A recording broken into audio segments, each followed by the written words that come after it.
श्रीनाथ जी वहां क्यों गए? श्रीनाथ जी तो गिरिराज जी पर विराजमान थे। तो मेवाड़ की एक राजकुमारी थी अजब कुमारी। अजब कुमारी अपने पिता के साथ वृंदावन बरसाना घूमने आई। घूमते घूमते पहुंची गिरिराज जी, श्रीनाथ जी के दर्शन किए। दर्शन करके पागल हो गई, वो मोहित हो गई। ऐसे अद्भुत दर्शन, ऐसे अद्भुत ठाकुर जी उसने कभी नहीं देखे थे। वापस जाने लगी, जैसे जैसे वो मेवाड़ की तरफ बढ़ने लगी ना, उसे लगा कि मेरा कुछ सब कुछ छूट रहा है यहाँ पे। और उसके अंदर विरह की भावना उत्पन्न हुई। वो ऐसी भावना उत्पन्न हुई कि मेवाड़ जाकर के बीमार पड़ गई। तो उसने बताया अपने पिता को कि मुझे ठाकुर जी की याद आ रही है, ठाकुर जी के पास जाना है। तो पिता ने कहा कि ठीक है बेटा, लेकिन कुछ दिन के लिए भेज सकता हूं तेरे को, 10-15 दिन के लिए, 20 दिन के लिए होया। अब जो यहाँ आई वो कई श्रीनाथ जी के दर्शन करूं। अब हर समय, हर पल, हर क्षण वहीं श्रीनाथ जी के सामने खड़ी रहती, ठाकुर जी को निहारती रहती, प्रेम में पागल आंखों से अश्रु बहते रहते।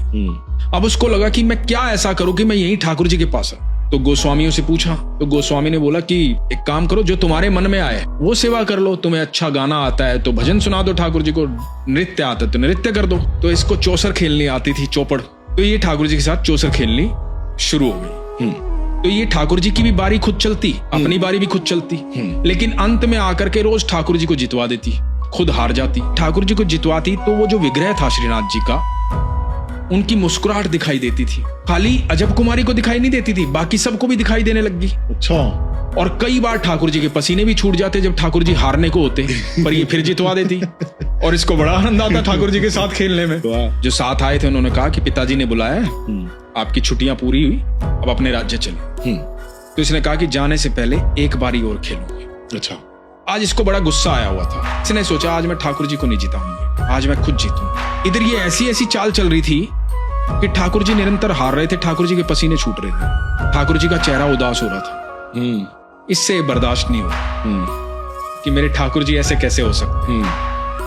जब बिल्कुल ये अंतिम पड़ाव में आ रही थी, इसने ठाकुर जी को जितवा दिया। जैसे ही ठाकुर जी को जितवाया, इसकी आंखों में अश्रु थे, ठाकुर जी के चेहरे पर मुस्कुराहट आई और ये उठकर जाने लगी, ये कह के कि आज मैं जा रही हूं।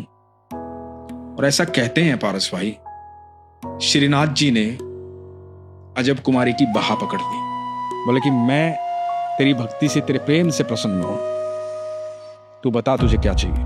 अजब कुमारी की आंखों में आंसू आ रहे हैं, शरीर कांप रहा है, ठाकुर जी को निहार रही है। तो बोलती कि आज मैं जा रही हूं, यदि सच में कुछ देना चाहते हो ना तो हमेशा के लिए मेवाड़ आ जाओ, ताकि मैं रोज दर्शन कर पाऊं।